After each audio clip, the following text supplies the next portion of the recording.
Là, quand on parle par exemple du mariage, hein, nous sommes dans les saisons de la vie. Voilà, quand on parle par exemple du mariage, bon, moi j'ai vu des gens, souvent quand, parce que ça m'arrive de coacher, j'ai des groupes comme ça de filles, euh, voilà, euh, des grandes filles qui ont déjà la trentaine passée, hein, quarantaine. Voilà, alors, quand je cherchais vraiment une parole de Dieu pour ça, je cherchais mais pourquoi est-ce que ces choses arrivent. Et je me suis rendu compte que tout simplement, c'était le manque de discernement. On n'a pas discerné dans quelle période on était et on a laissé passer les bonnes occasions. Parce que ce n'est pas possible que Dieu te laisse arriver à 39 ans, 40 ans, 43, 45, sans homme dans la vie. Ça, c'est pas vrai. Parce que le plan de Dieu, c'est quoi? Le plan de Dieu, c'est qu'on se marie. Hein? À un certain âge, on se marie, on est responsable maintenant d'un foyer ensemble, on bâtit la vie ensemble. Nous sommes censés vivre plus longtemps avec notre partenaire, hein, de la vie, avec le compagnon de la vie, c'est-à-dire le mari ou l'épouse, plus longtemps que même avec nos parents. Voilà, normalement, c'est comme ça que ça doit se passer. Hein? Vous entendez des gens qui ont fait 55 ans de mariage, 60 ans de mariage, etc. Bon, ils se sont mariés tôt. Hein? Dès qu'ils étaient adolescents ou au sortir tout juste de l'adolescence, voilà.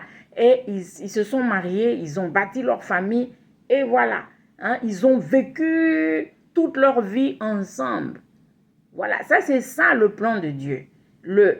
Avoir le compagnon de la vie, c'est ça normalement le plan de Dieu, c'est pas autre chose. Bon, aujourd'hui avec les situations économiques, les guerres, les crises et tout ça, bon, c'est vrai, les gens se marient plus tard. Mais il y a aussi beaucoup de distractions dans ça. Il y a beaucoup de distractions. Moi, donc je disais dans mes conversations justement ou mes séances de counseling avec certaines filles de certains âges, ou même les hommes. Je disais, mais comment est-ce que jusqu'à 40 ans, 50 ans, tu n'as pas vu, hein? Tu n'as jamais eu une rencontre, tu n'as jamais eu quelqu'un qui a voulu avoir un projet sérieux avec toi. Ça, c'est difficile à croire. Hein? C'est vraiment difficile. Et en général, on a vu qu'en général, il y avait de la distraction. En général, il y avait de la distraction. Bon, le jeune homme a peut-être trouvé que non, bon, non, il faut que j'étudie encore, il faut que je fasse ceci, il faut que je fasse cela. Et voilà, la fille à laquelle il s'intéressait ou à laquelle il aurait pu euh, proposer un projet de mariage, bon, la fille aussi s'est dit, non, moi, je ne peux pas attendre indéfiniment quelqu'un qui, bon, n'a pas le mariage dans sa vision, n'a pas le mariage dans ses plans. Moi, je ne veux pas perdre mon temps avec quelqu'un comme ça. Et j'ai entendu des gens qui ont dit que, bon, ils ont perdu. Oui, il y avait une fille qui m'intéressait, mais comme moi, je n'étais pas prêt, bon, elle s'est mariée avec quelqu'un d'autre. Ça arrive tout le temps. Hein, voilà. Ou, par exemple, hein, pour les filles, hein, non, je pensais d'abord, j'avais mis d'abord mes études en avant, je voulais d'abord étudier, je voulais d'abord faire ceci, je voulais d'abord faire cela. Et bon, euh, voilà, elles ont perdu. J'ai suivi ici une femme qui avait un grand restaurant, elle était célèbre en Californie. Et voilà, euh, très bon restaurant, les gens vraiment venaient et tout. Mais elle s'est rendue compte à 44 ans, elle n'avait pas, elle n'avait pas de famille. Hein? Elle avait d'abord atteint le sommet, donc le succès et tout ça. Bon, elle était millionnaire même. Mais maintenant, elle regardait, quand elle était invitée par ses amis, c'était toujours, comme elle disait, j'étais toujours invitée à des baptêmes, hein, à des baptêmes des enfants de mes amis. J'étais invitée à des baptêmes, des communions, des anniversaires, etc. Et c'est là où elle s'est rendue compte que elle n'avait rien, elle n'avait pas de famille, elle n'avait pas...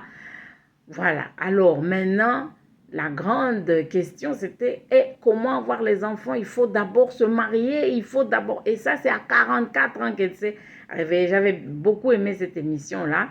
Elle a dit, le réveil a été brutal, très brutal, parce que je me suis rendu compte que l'ambition m'avait empêché de bâtir mon foyer à temps.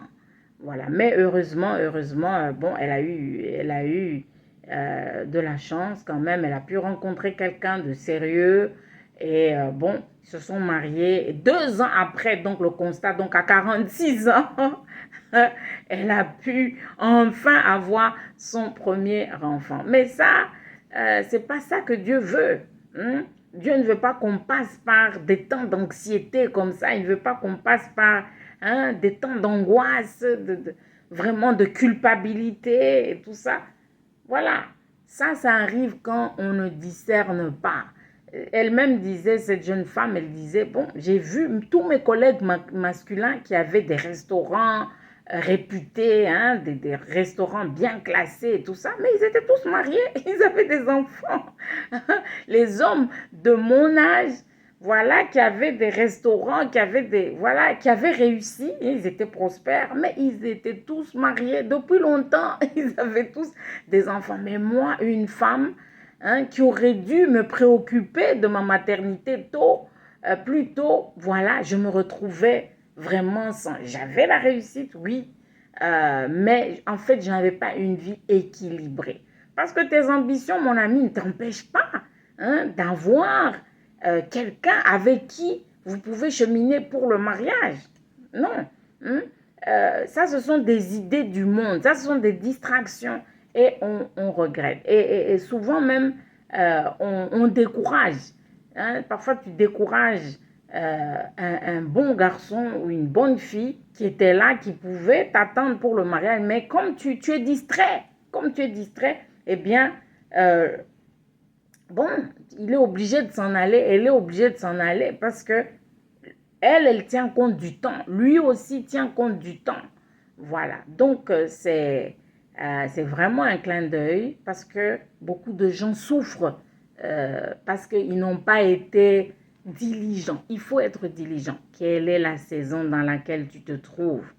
Voilà. Quelle est la saison dans laquelle tu te trouves? Et à cause de cette saison-là, quelles sont les choses que tu dois produire? Quelles sont les choses qui sont à ta portée, que tu dois produire à ton âge là? À ton âge, tu devrais avoir ceci ou cela. À ton âge, tu devrais avoir une certaine position dans la communauté. On ne parle pas de richesse, on parle en termes de quoi? On parle en termes de réalisation. Voilà, il y a des gens 40 ans, 45, ils sont toujours chez les parents. Ils sont toujours dépendants des autres et tout ça. Ça, c'est quand on ne s'occupe pas des saisons de la vie. On ne discerne pas les saisons de la vie et on se retrouve emporté. Et on se retrouve, maintenant, on est, quand tu dois faire face à ça, eh bien, ça te met en détresse. Beaucoup de gens sont en détresse, ils sont anxieux, ils sont angoissés quand ils regardent, j'étais là, je ne suis pas mariée, je n'ai pas ceci, je vis toujours chez mes parents, etc. Bon, là maintenant, l'angoisse est terrible. Pourquoi? Parce qu'on n'a pas eu la sagesse à temps de discerner quelle est la saison, comment est-ce que je dois, me projeter dans l'avenir, comment est-ce que je dois préparer la saison qui vient. Voilà, mon ami, c'est très important de savoir où on en est avec les saisons de la vie et il ne faut pas gaspiller le bon temps que Dieu donne, le temps de l'abondance, le temps de la surabondance. Vraiment, il ne faut pas le gaspiller, il faut l'utiliser à bon escient pour que le moment venu, la récolte soit bonne.